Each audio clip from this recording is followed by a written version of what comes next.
name's Kaylee, and today I'm going to be talking about the film A Beautiful Mind. It was filmed in 2001. Some of my general reactions from the film was that I thought it was a little bit boring at first. Kind of took a little bit to start off, and then eventually I began to see the plot pick up. I did notice how, the main character, Nash, he was a little bit awkward. He didn't really know how to interact well with people in general, and whenever he began working and teaching, I did notice how some of the plot lines were a little strange for a teacher to be doing. And then the plot twist came when we found out that he was schizophrenic. I kind of saw it coming, but at the same time I was a little bit shocked, just seeing how everything, his whole life was pretty much a delusion. What I learned throughout the film is it really shows you what somebody with schizophrenia goes through and how real their delusions are to them. It's not just them being crazy. They will see people, they will hear things, and their whole life will be set off track because they really believe that their hallucinations are happening.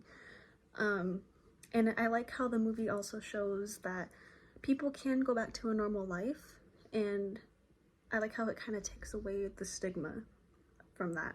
That once you are diagnosed with schizophrenia, you're just crazy. Some of the symptoms that were illustrated in the film were delusions of prosecution. That was the main one that I noticed that he went through throughout the whole film. For example, when he was teaching his class at MIT, and he thought that he was being watched by a hostile group of people while he was delivering his lecture. That was a delusion of prosecution. He was paranoid that he was being watched and by the secret group, and he didn't know what to do, and he became paranoid. Whenever he was invited by the US Department of Defense agent to crack codes and patterns, and eventually he started working to crack codes and patterns from Russia and see what kind of secret things they were trying to communicate, and he began to act paranoid, and it eventually got in the way with him and his wife's relationship. That was another delusion of prosecution.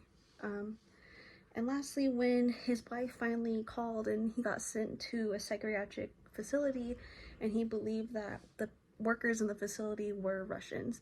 That again was another delusion of prosecution.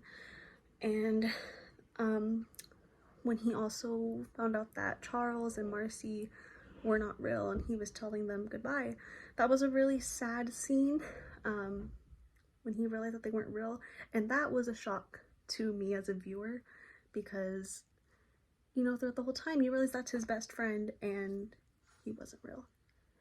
But yeah, delusions of prosecution seem to be his most seen symptom throughout the film.